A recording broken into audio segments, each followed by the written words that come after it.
કેટલી 12 તારીખ. હા, ચપકે હું તારીખ સાચું કહું તો મારો દીકરો તારીખ યાદ નહીં રાખતો, હું માતા યાદ નહીં રાખ, મને ખાલી રવિવાર જ યાદ હોય. જો ભલે અત્યારે એ રામનવમી ના દિવસે ચાલુ થઈ હતી રામ નામની બેંક, બરોબર. આજે કેટલા દિવસ થયા? 20 દિવસ. તો 20 દિવસની અંદર મારા લાખો ભાવિક ભક્તોએ 77,64,86,611 નામ જપ કર્યા. કેટલા કરોડ? 77,64,86,611. આ ખાલી 20 દિવસના નામ જપશે. એવું તો આખું ગોડાઉન ભરીને મારી જોડ પડ્યું છે. તે એના તો હિસાબ ગણતરી મારી જ નહીં, પણ એનો હિસાબ કરાવડાવો પટેલ બધું ભેગા કરી, બધા જેટલી બુકો છે એટલી બુકોની ગણતરી મારી, અને જેટલા રામ નામ જપ અત્યાર સુધી મારા ભક્તો દ્વારા લેખિતમાં આપ્યા છે અહીંયા, એ બધા રામ નામ જપ કરી અને બેંકના એકાઉન્ટમાં નાખો તો દુનિયાને ખબર પડે કે રામવારી મેરડી જેટલું રામ નામ પ્રદાન કરે છે. દુનિયાને ખબર પાડવા અત્યારે નહીં, પણ એક તમને ઉત્સાહ માટે હું કરું છું. રામ રામ રામ રામ. 77 કરોડ. વિચારો, શાસ્ત્ર એવું કહે છે 3 કરોડમાં તો ધનનો અભાવ જતો રહે. શું? અને 16 કરોડ નામ જપમાં ભગવાન મળી જાય. તો મારી જોડ તો 500 કરોડ થી વધારે છે. રામ જેટલું 500 કરોડ થી વધારે કહું છું. હવે વિચારો, ખાલી 20 દિવસમાં મોબાઈલમાં જ આટલા લોકોએ નામ જપ કર્યા, તો એક નામનો હિસાબ થશે. હજુ તમને ખબર નહીં તમારા જીવનમાં તમે શું કલ્યાણ કરી રહ્યા છો, હજુ એનો કલ્પના. રામ નામ બધા જગ જાહેર છે કે રામ રામ રામ રામ, પણ રામની મહિમા જે રામ ઈચ્છે ને, જેની પર રામની કૃપા થાય ને જે જીવ ઉપર, એ જ રામ નામની મહિમાને જાણી અને આની વિશ્વાસ કરીને રામ નામ પકડી લે સીધું ને સરળ.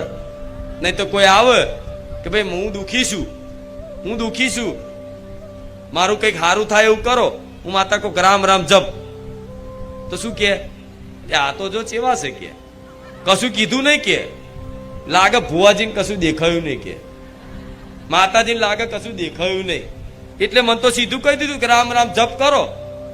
એટલે એનો વિશ્વાસ આવે. તેનું કારણ શું છે? હવે એક વાંદરું હોય, વાંદરાને ભૂખ લાગી હોય અને વાંદરાને આશા હોય કોઈક બિસ્કિટ કે કોઈક કેરું ખવડાવે. હવે વાંદરાને બિસ્કિટની જગ્યાએ 10 રૂપિયા આપો તો ઝાપોટ મારે એ તમને. તે એવી રીતે જેને ભૂખ લાગી છે પૈસાની, એને રામ નામ પ્રદાન કરું તો એને વાંદરાને બિસ્કિટ ખાવું હોય એની જગ્યાએ 10 રૂપિયા આલેવા બરાબર છે. એટલે હું માતા બધાને કહેતી નથી, પણ આ જાહેરમાં બોલું છું. તેનો વિકટ વિશેષ કારણ છે કે તમારી પર રામની કૃપા થઈ ગઈ છે કે આ વાત તમને સાંભળવા મળે છે. શું? કોઈને કે રામ રામ જપો તો વાંદરાને તમે બિસ્કિટ એને ખાવું હોય ને તમે 10 રૂપિયા આલો લઈને ખાઈ આવજે, તો કેવો ખીજાય, બચકું ભરે ને. વાંદરાને ભૂખ છે બિસ્કિટની અને તમે આલ્યા 10 રૂપિયા. તે એવી રીતે માણસને કામ કરાવે છે ને હું રામ નામ પ્રદાન કરું તો મને અપરાધ લાગે. શું?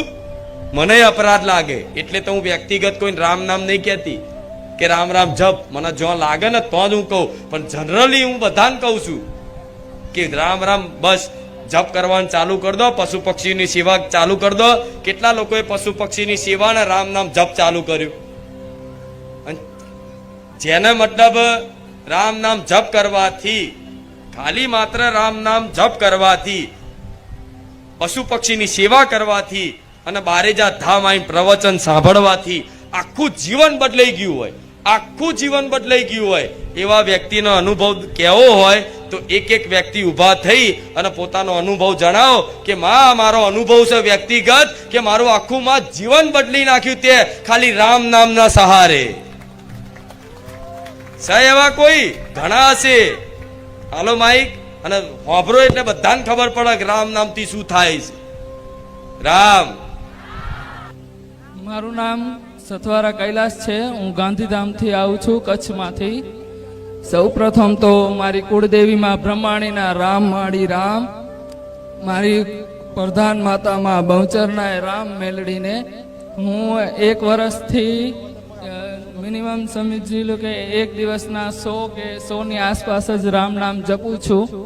અને માળી તમે એવું કીધું તું કે તમે કોઈ પણ જગ્યાએ મંદિર આવે કે તમે રામ રામ રામ કહેજો કે તમારી કુળદેવીનું નામ લઈને કે મારી કુળદેવીના રામ. તો એના પ્રભાવથી 1 વર્ષથી હું એવી રીતના કરું છું. તો મારે ઘરમાં એટલું અજવાળું થયું છે માં કે આજ સાક્ષાત મારી માં મને બોલતી દેખાય છે, મારી બ્રહ્માણીના રામ રામ રામ રામ રામ રામ રામ. મારી કુળદેવી માં બ્રહ્માણી નહીં પણ માં એના સ્વરૂપમાં, અને માં બહુચરનું મારી પ્રધાન માતા માં બહુચર છે, અને એ બહુચરના સ્વરૂપમાં માં તું આજ સાક્ષાત મને દર્શન આપે છે. અને મારી કુળદેવી એને ખાલી એટલી પ્રાર્થના કરું છું માં કે જો તારે આપવું જોઈને માં તો તું દુઃખ આપજે. જો દુઃખમાં તારા જેવી માતા મળતી હોય ને તો માં મને દુઃખ જોઈએ છે, મને સુખની આશા નથી માં. બસ આટલું જ કહું છું. અને મારી કુળદેવી સાક્ષાત બોલતી દેખાય છે. હું એમને કહું છું કે રામ રામ માળી, મારી કુળદેવીને રામ. તો સામેથી મને એના હોઠના